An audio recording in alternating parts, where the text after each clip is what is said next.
What to do? What to do? This is the Brothers on Books podcast, where we find great books that will give you real value and actionable steps and have fun in the process.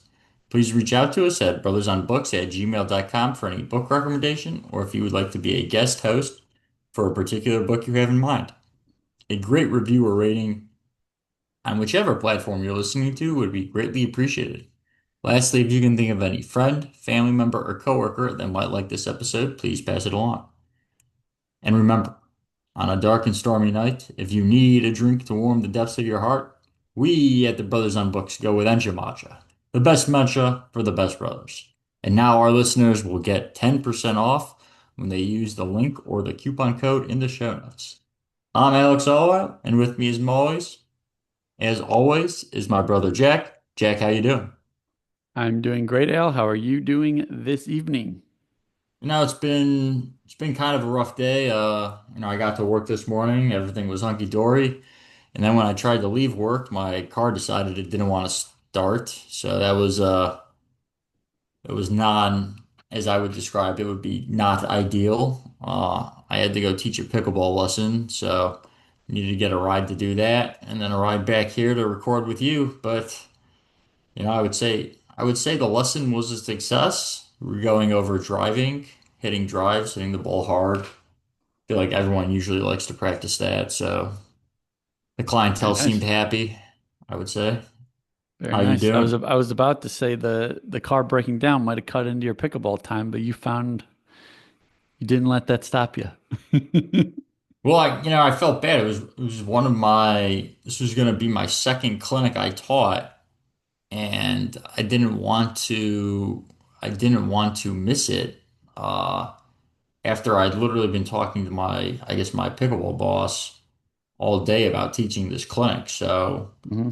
uh, yeah, I found a way. Cool. Sometimes you just have to find a way. It's just like in life. Sometimes you just got to Yeah, find a way to make it got to happen. find a way. So yeah, Find a way. why don't you tell the listeners how you discovered the artist's way and what motivated you to pick it? Uh, yeah, sort of like the first artistic book I chose, Steal Like an Artist. I think as I explained in that episode, I felt like I was becoming uh almost dulled at work, and I was thinking about, ways in which I could increase, almost just like creativity, like just to increase the mental stimulation I was feeling. I guess that sometimes comes, at least I view it, it comes with creativity. So I was Googling books used or books useful for increasing creativity. And this was the big shebang. This was the book that came up on everything, essentially. Hmm. Uh, The Artist's Way by Julia Cameron. I guess it should Do be noted, this is essentially this is I think this would be better taught as it's written as it's a class. This is like a 12 week step class, which I wasn't really totally aware of when I picked it. But I think we sort of discussed it off air, and I think it's something with the sort of with the condensed time frame, a lot of times we read these books. I think we are going to come back to this in like 6 months and go over some of these exercises again, see maybe how they've impacted us.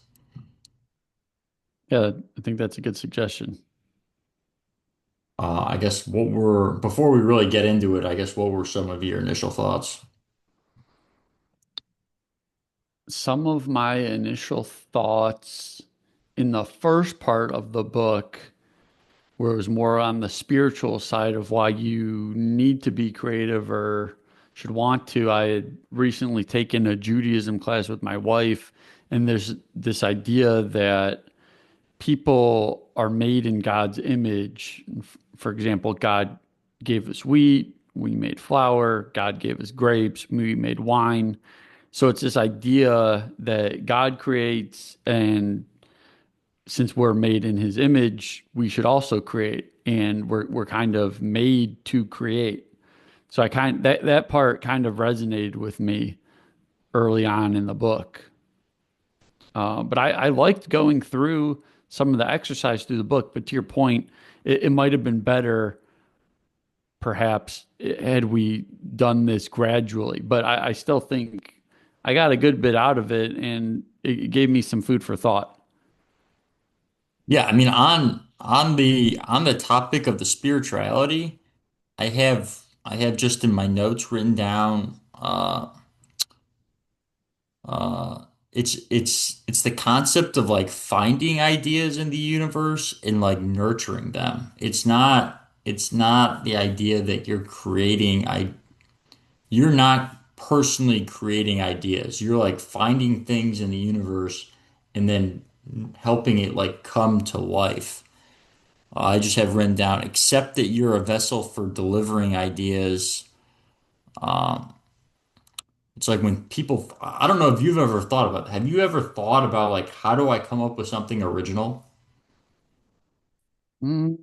Well, after reading Steal Like an Artist, I feel like the idea of originality is kind of morphed in my mind, and I think the line in Steal Like an Artist is originality is just undetected plagiarism.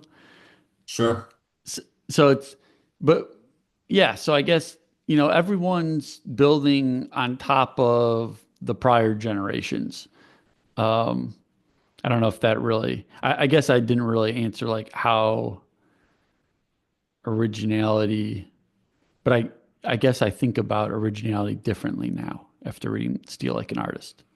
Okay. So I guess the point I was trying to make is whenever, at least in the past, I feel, and I guess to your point about that book, whenever I've thought of I need to do something new. I need to be creative. I need to come up with some type of original idea. It's overwhelming. It almost makes you, it's like so overwhelming, it causes you to shut down. Mhm. Uh, so like when you, I guess the point that she's making is when you view the idea not as like you're generating the idea, but like you're the overseer of its growth. Like you're taking the idea from the universe and helping it grow. It's a lot less overwhelming and it keeps your mind, I guess, fresh. Hmm. Um, What would you say when you say like you feel like you need to come up with something original, where do you think that comes from? uh, well, I don't anymore. Okay. I would say that. But in the past, like, I mean, even in grad school, I remember kind of thinking, you could. There was this massive emphasis in grad school of doing things as you were like chemically putting things together. Hmm. There was an emphasis on trying to do things sleek and unique and like, yeah, and creatively. And that was what was valued. Uh, at my job, what is valued is finishing what's assigned. So it's essentially just what is the most methodical, quickest way that I can get things done. So it's like a different emphasis. So there's not like a pressure to discover something new essentially, or to do something in a new and creative way. It's just get it done and no one cares what you do. Hmm. Okay. I guess with that said, like, I don't know, I have an interest, I don't know if it's an interest, this is sort of like outside of the book, but it's an interesting way of how I would define creativity or what makes someone, I guess, what would you say, like, how do people become creative? Hmm. How do people become creative? I guess it would be like how you get good at anything else is just practice. I mean, one thing that sticks out to me, and I I haven't watched as much Mark Moss lately, but I go through phases where I watch a real lot of his stuff on YouTube. And one of the things he shared one time is someone came up to him and said, "Oh, Mark, I can never do what you do. You're so creative. I don't know how you generate all these ideas." But he described this process. that it wasn't always like natural, but what he did was he would practice writing ideas. So every day he would get out a sheet of paper and write down like, four or five ideas. I think he did more, but the idea was to practice getting your creative juices. So like just practice like you would anything else. Um, so I guess I guess I would say so if someone were to ask me how do you get creative, I guess I would say practice doing creative things. Yeah. I think that sort of ties, well, actually what you just said How about would you what Marmas would you say? ties in. Well, I feel like that ties into what we'll talk about through the book and what she terms the morning pages. I guess when I think of, I didn't necessarily mean it like to be uh like just being creative for the sake of being creative, but I feel like when you view people that are creative, it's usually in a specific area, right? Like you view an artist that's a painter as being creative probably as an artist, but like they wouldn't be creative as they wouldn't come up with some new and unique idea of like how to fix your car. And I guess the way I view it is yeah, as someone that is an expert in whatever field they are in. And then I would say equally important is that they're curious. Hmm. And what I mean by that is you can see a lot of people. I feel like once you become an expert, like you do things over time, uh, it's like having a curiosity of like trying to see how you can tie different concepts together. Uh, It'd Hmm. be interesting because I feel like I see this in sports a lot, in an interesting way. Like when you played soccer, like didn't you think about new ways you could, tie different moves together to create like Sure. new, right? Hmm. But you only achieve that because you had some level of mastery over dribbling. Hmm. That's interesting because I view creativity as more like general, I would say. Um, if that make does that make sense? Like if a person's creative, like I believe like if they were trained or practiced enough in the other realms, I would probably still call them creative in the other activities. I guess I view creativity as the person kind of has it or has practiced it. And I do kind of see it as more transferable, I guess. I don't really view like if you're just a, painter, you can be creative just in that. Well, Like if you got good at painting per se, I, I feel like that would be transferable to something else. But maybe that's more of like a mastery type of discussion than creativity. right. And I think that's kind of what I'm getting at is that I think you can be viewed as being creative at essentially anything, but I think a lot of times being creative is mistaken for like being a master or an expert in your subject. Interesting. So how But would you but I think see? like the Mhm. the thing that the thing that like they really need is you need to be interested in how to tie, these complex ideas together in your field. Hmm. Okay, Right. And that's like interesting. that and like the curiosity to me is transferable. But like I wouldn't like automatically you would not be considered like a creative painter if you've never painted. Like you wouldn't know how to draw. Hmm. Like once, I mean, to me at least, I mean, I've known you my whole life. You genuinely seem like curious and like interested in how things work. So I would feel that if you were, that would extrapolate to all fields. Okay. Yeah, I mean, I think I see what you're saying. Does that, Um, does that make sense or not? I think so. I think. I guess if I were just using that word though, like, is that person creative?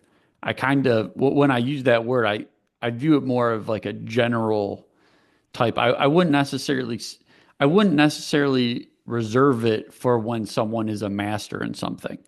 Sure, sure. But maybe the point you had about just being curious is maybe actually more because people that are very curious tend to look at things differently, and maybe that, yeah, is what we're referring to as being creative. I mean, I feel like a lot of times I feel like a lot of times like what I'm talking about is kind of not what's the word I'm looking for? Acknowledged. Because we always think about the creative types as artists, but you know, there could be uh, someone could have some type of like plumbing solution or electrical solution Hmm. or carpentry solution that would be incredibly creative, but we just wouldn't essentially like lay people wouldn't acknowledge it because they don't understand what it is. And Hmm. it's not for it's essentially not for public consumption, but I don't think that's any less creative than making a painting. Oh, I totally agree. But I guess I don't really reserve the word creative for artists, I would say. But Right, but I feel like mhm. the lay population does.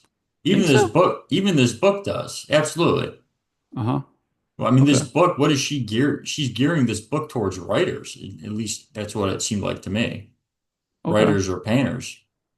Yeah, I mean, I view, I mean, I'm sure you view this like a lot of athletes I would view as creative, like the way they solve the problems during the matches or games. I mean, there's definitely certain people that stick out in my mind, and I'm like, yeah, that's a creative, like, footballer or soccer player, basketball or pickleballer. Um, I mean, I was literally just talking about this probably like a week or two ago, in that I was saying like sometimes like when I'm just playing for fun. I like to try new things. Like I just want to see what, you know, what you can do. You know, like mhm, push, you know, what the expression that everyone uses is like push the envelope. Like what shots can I hit? And mhm, I feel like there are people I play with that it's just like it's like just methodical. It's like you know exactly what they're gonna do before they do it. It's always the same thing, and there's like no joy in it. mhm. So it takes some of the creativity out of it. I mean, the same's true for soccer for sure. Mhm. Yeah. I mean, it doesn't always win like I mean, those German teams. I don't think anyone would consider those German teams like highly creative teams. They're just hyper disciplined and methodical. Like it's not always the winning strategy, but it is a strategy. Mhm. Uh, yeah, I guess I don't know. Did you have any other thoughts on that? I don't think so. Okay. Well, I guess like back to your Mark Moss comment. I guess the main takeaway of this book, like the thing, I mean, I guess, and correct me if you disagreed with this, Jack, but the main thing I felt like she was saying everyone should do was this thing called Right Morning Pages. Uh, would you like to describe what that was? Sure. So the morning page, I don't know if you call it a ritual or tradition, but it was the practice of writing 3 pages per morning, longhand writing, and basically just writing whatever comes to mind. And I don't know if you tried this. I did try it a couple days to see if I could hit the 3 pages. I did hit the 3 pages, and the point was just to write, even if you can't think of anything. So if you can't think of anything, say like, I'm having trouble thinking of something, or I'm having trouble writing right now. But I got some good stuff actually. Um, Now the one thing about the morning pages that I wanted to talk with you about was the idea of holding on to the pages. So, and I don't know if you have any opinions on this, but um, I was listening to Jay Shetty recently. I don't know if you know who that is, but he does a lot of mindset talks. And I believe he lived in India with like a Hindu in like a Hindu temple for a while. And he kind of mastered, I think, meditation and controlling your thoughts. But he was recently saying that if you have negative thoughts, it's good to write them down to get your thoughts on the page, similar to what this morning pages are. But for negative thoughts, it's even more effective to take those pages and tear them up or light them on fire. And people that do that are better at managing their stress and their negative feelings. So that was the only thing I thought when I was reading like about the morning pages and that the idea of writing the 3 pages, but also like holding on to them. Okay, that's interesting because that's sort of like I don't know. I feel like you see it in all the rom-coms when I mean it's usually women, but I guess it could also be men go through like a bad breakup. They take all of their ex's stuff and put it in like a trash can and burn it. Yeah. It's like ritualistically or metaphorically like letting go of what you thought, I guess. Uh, did he say Mhm. why it worked? I think it's just, yeah, it's like a metaphor for understanding to let go and like understanding you can only control how you respond. You can't control what other people think or outside forces. And it's kind of a practice to build in your agency and understand what you can and can't control. I don't remember. He did cite, I wish I had it. He did cite, I think it was a Stanford study where they actually like looked at actual brain function when people just wrote things down and then furthermore wrote like negative thoughts down and then tore them up or lit them on fire. Okay. So it's yeah, pretty interesting. Okay. Uh, the other big exercise I had listed for from this was schedule a date with your artistic self. So, um, just saying, take a couple of hours each week to focus on your inner artist. So really what she's saying is point like relax and allow your mind to wander and be free. And I felt like actually I was actually reminiscing almost about Black Swan and just how Taleb would talk about how he just liked to walk around the park. Because I Mhm. kind of got the same impression that that's what she's saying is that you need to allow yourself to just become relaxed and not be stressed from the outside to really get your mind free so it can think. And she kind of touched on how like a lot of people say they do their best thinking like in the shower or driving. And I have at times noticed this, and I feel like there are times when I'm taking long showers or just sitting in the bath or actually driving. Uh, when I'm not like actively, sometimes when I'm driving, I'm like actively listening to things, but when I'm just like listening to music and I Mhm. allow myself to relax more, I have noticed that I do feel like, especially related to work, ideas will come to me more naturally. I guess I don't Mhm. know. And I feel like that's kind of what Taleb, I mean, he was he was talking about it in a different way and coming at it from a different field, but I feel like that is what he was saying, or at least what he was touching on. Mhm. Yeah, the interesting thing on that part is, and I think later in the book, she said one of the fixes for, I think she was calling it a creativity block, is to not read. Yes. And I was kind of thinking it's good to read because it gives you ideas. But on the other hand, if you're reading, you're not really allowing yourself to do anything else and kind of just wander. So I thought that was kind of interesting. But yeah, I totally echo what you're saying about sometimes when you just are not occupied by anything, your mind has the opportunity to wander and kind of think through problems that have been gnawing at you. I mean, I don't know if it's I don't remember if it's Marcus Aurelius or Seneca or one of those ancient philosophers, but the I'm probably gonna butcher the quote, but like most people's problems is they just can't sit in a room quiet for like by themselves. Mm, And I feel like that's a big, I feel like that is a massive problem today with phones. And I don't know. I feel like when I'm just by myself, even a lot of times now, I just kind of like start fiddling around on YouTube or like looking at shorts or just, doing nonsense that doesn't really mean anything, just looking at stupid videos. And yeah, mm, you kind of you sort of dull your mind. You're like not allowing yourself to think. Um, yep. so I feel like there's a lot of truth to what she's saying about just giving yourself a couple hours each week to just totally check out and not have outside stimulation. Hmm. So you can really kind of focus on the ideas that could potentially come to you. So, like, do you have any ideas of possible artist dates that you would take or do?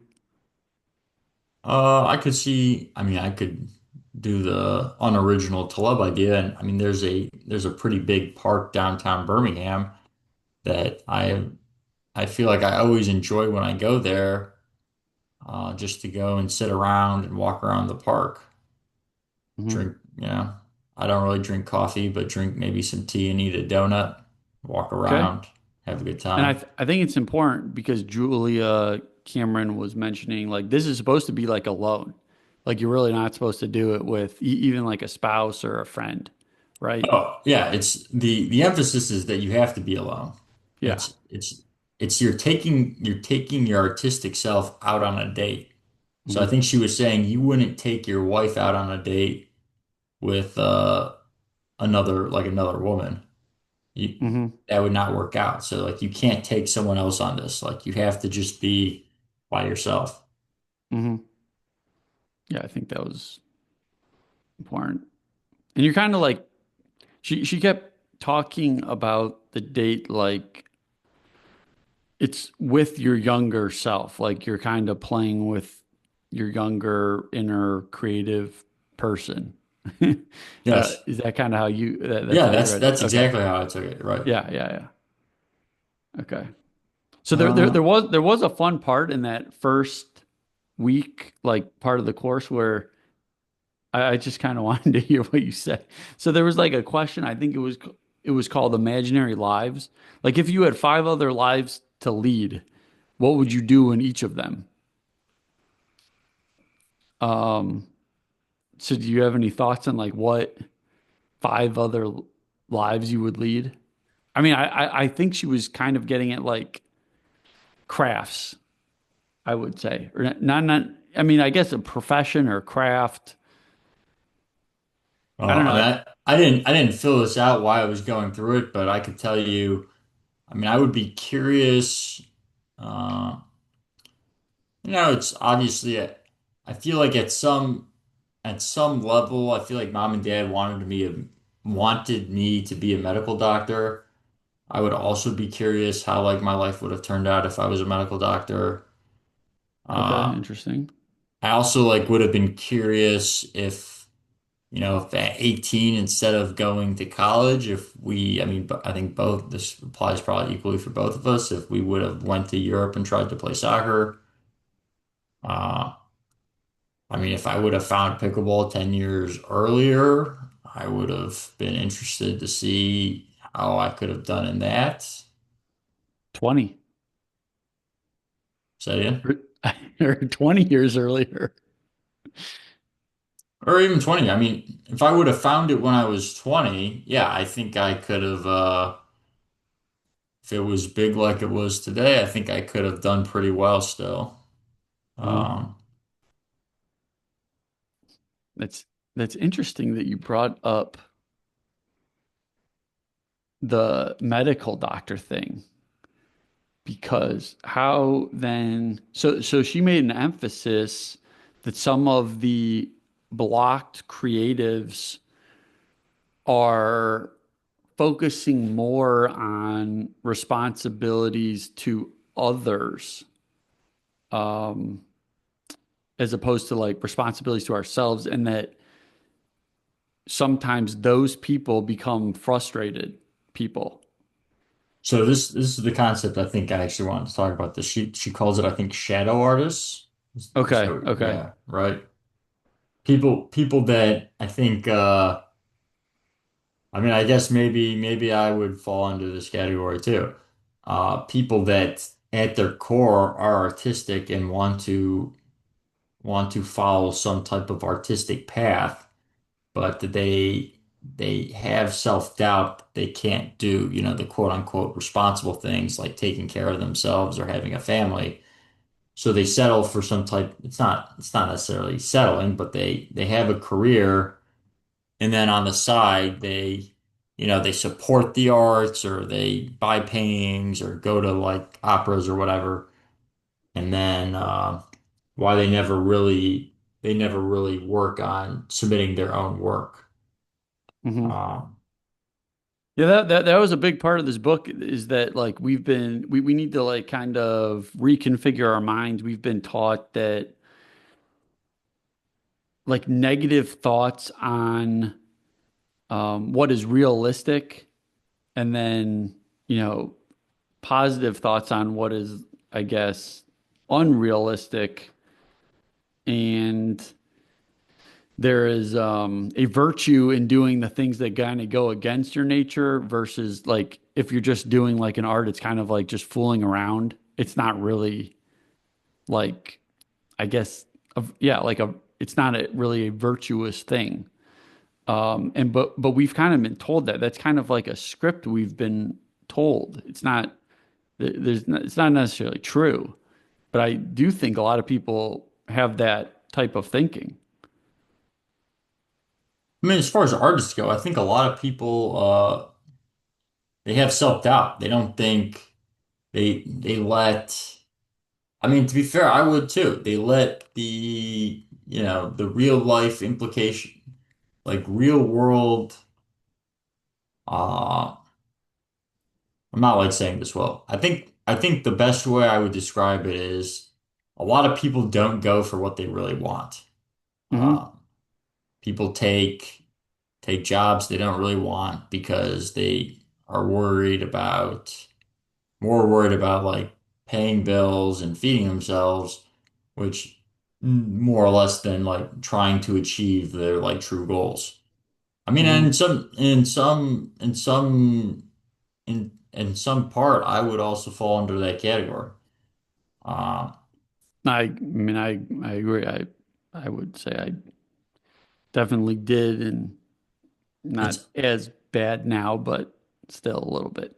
Yeah, I mean, it's hard not to like. Yeah, yeah. It's hard not to see like, well, it's hard not to especially in, I would say, in America, like it's hard not to take a job where you get paid a good salary and you have a lot of, I guess, day-to-day security, not, not true security as I would define it. I get into a lot of arguments about this, of like what is secure and what is risky.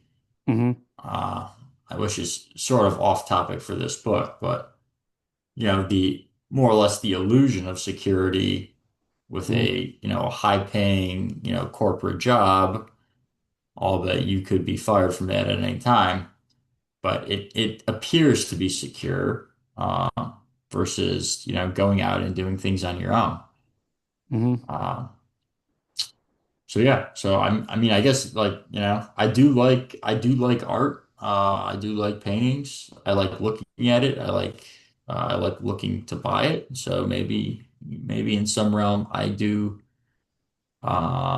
fall under the shadow artist. I also would say I don't feel like I have any natural inclination towards painting.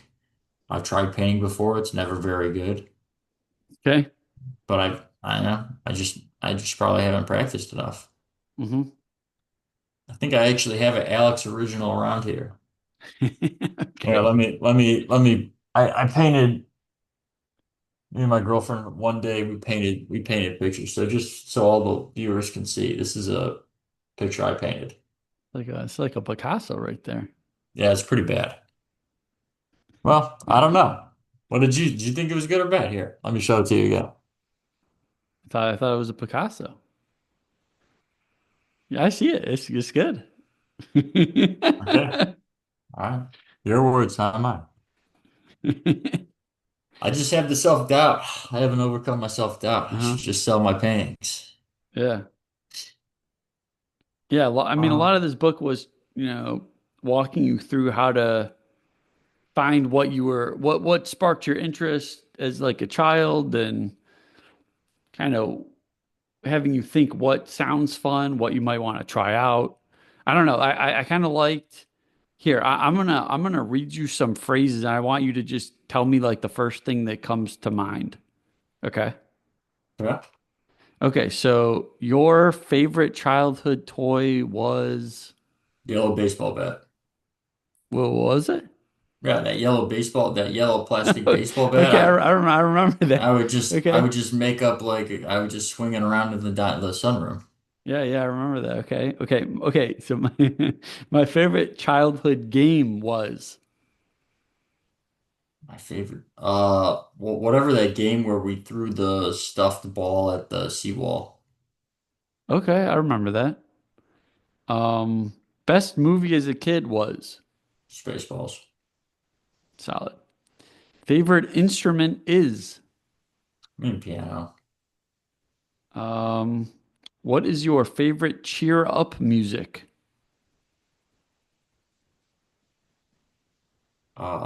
Like currently? I guess, yeah. I mean it's sort of goofy, but I listened to the song "The Man" by I think it's by The Killers, where it just Okay. says "You're the man" a lot, Okay. Okay. Okay. or the Okay. song "Alexander the Great" by Iron Maiden. Of course. Of That course. one's that one's probably self-explanatory. Okay. Well, yeah, I mean, a lot of these exercises in the book were to like kind of like take you back to being a kid and kind of spark that curiosity and help you discover like kind of who you were and what you like doing and maybe revisit those. Okay. Um, You gonna an, give an, your an Are you gonna what's give your that? ans You gonna give your answers for all those? Sure. I mean, I can. Sure. Show My us. my favorite childhood toys were Transformers. Okay. I put my favorite childhood game was soccer. My favorite movie as a kid was Wild America. That That was a was good that one. Jonathan Taylor Yeah, Thomas movie. I remember. Favorite instrument is the piano. And I put my favorite cheer up music was 30 Seconds to Mars and My Chemical Romance. Can't really describe why, but those were the first two names that came into my head when I read that. So that's what I Okay. wrote. Fair enough. Um, another part that I thought was kind of related was this buried dreams part where you're kind of like trying to like dig up well some of your buried dreams. So and there's like a bunch of lists they have you do. So like so if you were to say five hobbies that sound fun, like just like off the cuff, like what are the first things that come to mind? I mean, like all of I don't really feel like my dreams are that buried. And I feel like the hobbies that I like, uh, I mean, it's like sort of hard because it's like all dominated by trying to play, go pro. But like the outside of that, things that I would be really interested, like hobbies that I would be very interested in would be sort of the manual labor hobbies, kind of like woodworking, Okay. masonry, gardening, Okay. uh, woodworking. Yeah, what I mean, actually, we just were at our aunt and uncle's house. I would be interested in doing the stained glass. I would Okay. find that That's a really good one. interesting. And then maybe some type of like robotics, but Interesting. I have Okay. no bearing in that whatsoever. Okay, that's interesting. The ones that came to my mind first were woodworking, so that's similar to you. I put welding, tiling, um, epoxy bowls, and I think that was influenced by the Birmingham Art Festival that we walked through.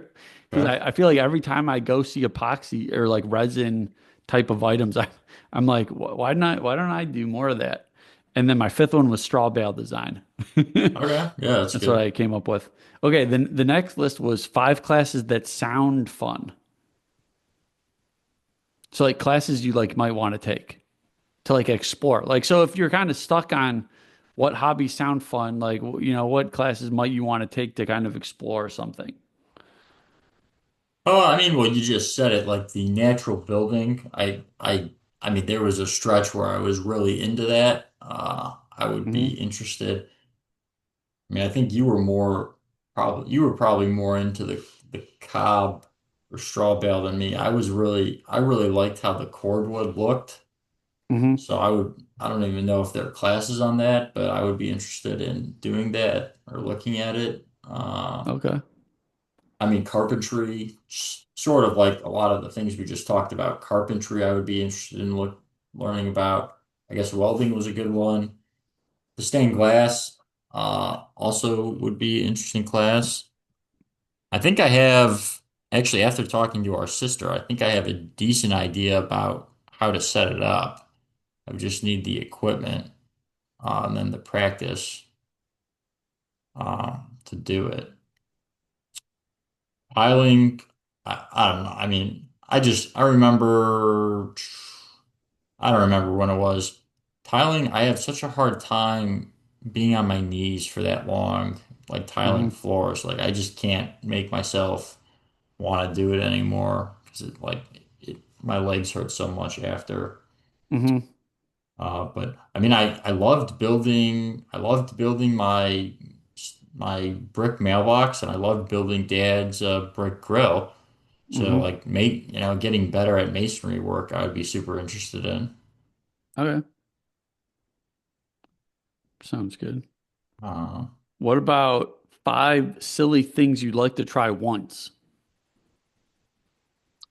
I mean, I don't. Do they have to be silly? I don't That's know. what it says. I think this Fights. is to get your creative juices going. So What did you say for this one? I put sword fighting. I Okay. put hopefully I don't die. A huge dance party. I put a fishing trip. Okay. I put jet ski in a canyon. I don't even know what that just came to my mind. I don't even know. I've never been on a jet ski, What? like actually in the driver's seat, and I've Okay. never really been in water in like a canyon.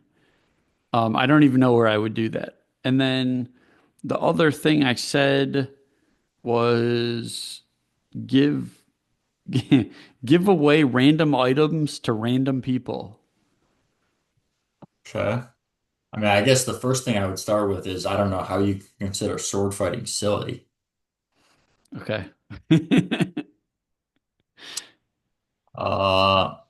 I don't know. I guess I would go. I mean, the first thing that popped into my mind, I guess, was it parachuting, jumping out of a Okay. plane, Okay. which I wouldn't really call it silly. I would mainly call it stupid, but definitely like an adrenaline jump.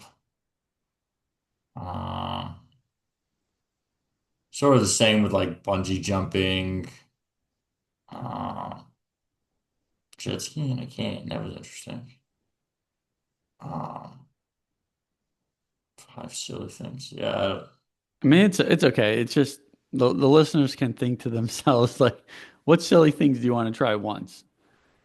Because life Mm, is short and I mean, like yeah, like new. I always like trying new sports, new activities. I've always wanted to play that spike ball game. I oh never that is have. slam Slam or no, ball. yeah, spike I think ball, it's yeah. called spike ball. Yeah. Yeah, I like that game. Right. I've never played it. It always looks fun though. Yeah, it's fun. Uh, yeah. Okay. I have the last thing I have written down is perfectionism, workaholism, and competitive like excess competitiveness can block creativity. I guess I don't know. Do you have any thoughts on that? Well, one of the notes I wrote down was real learning comes about when the competitive spirit has ceased. And I also wanted to talk about that with you, but I think that is an interesting thought as when you're not trying to perhaps tear someone down or combat someone else, you're kind of like just focused on yourself. It's not about other people. And I think I kind of like that message. Um, Yeah. I feel like the way she phrased that, it was very counterintuitive to me. But at the mhm, end of the day, it is very much what I try and tell myself. Because at the end of the day, like you can't you winning you do not control whether or not you win or lose. Like, and I think mhm, people struggle to understand this concept. And I feel like this is what she's getting at. Like, if you were a sprinter and you went out and sprinted the best, you ever did, but it just so happens you're sprinting against Usain Bolt, you're going to lose.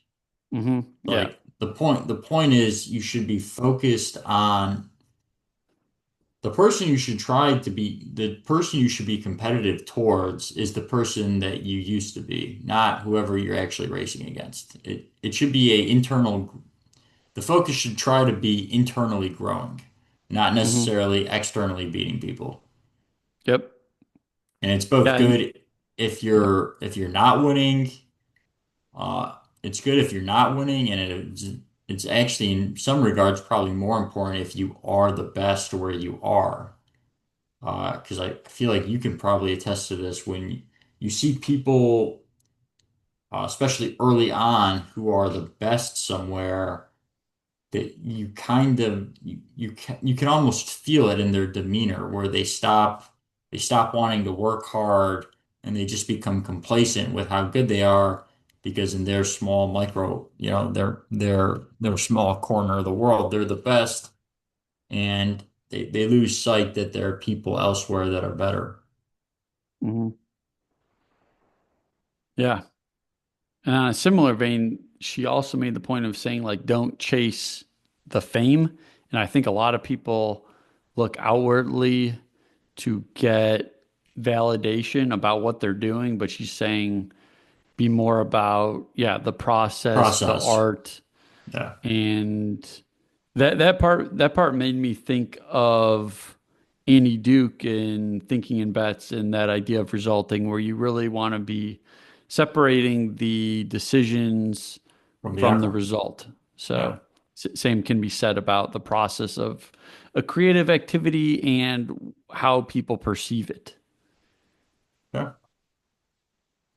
All right. Well, Jack, did you have anything else? Um,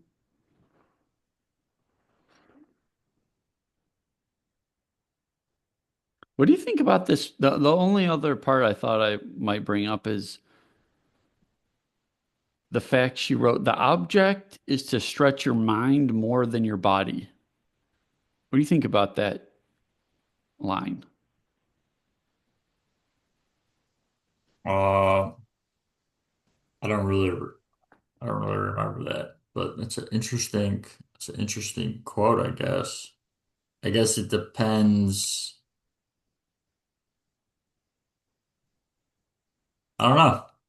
But it just so happens that it seemed like some of the examples she was bringing up, like where people's minds were getting stretched, often involve some sort of exercise. Like they're either walking Right. or they're biking. It might not be like an intense thing, but it is like you're moving in some capacity. I don't know. That was just um yeah, because then she went on to say you're able to meditate more in motion, which is kind of an interesting.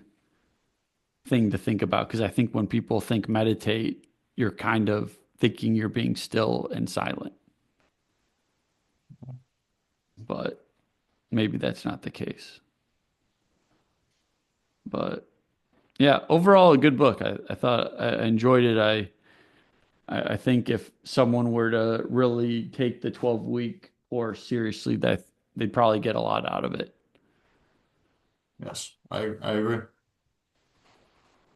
So, with that said, please reach out to us at brothersonbooks@gmail.com for any book recommendations or if you'd like to be a guest host for a particular book you have in mind. A great review or rating on whichever platform you're listening to this would be greatly appreciated. And lastly, if you can think of any friend, family member, or coworker that might like this episode, please pass it along. I am Jack Allweil, and with me, as always, is my brother Alex Allweil. Al, it's been a good episode. And next time we are reading the book The Forever For War war. by Joe Yeah. Haldeman or Haldeman. I think it's pronounced Uh, Halderman. is it? I don't know. Okay. That's what I would guess. So yeah, Okay. I guess until next time, Till next time. take care.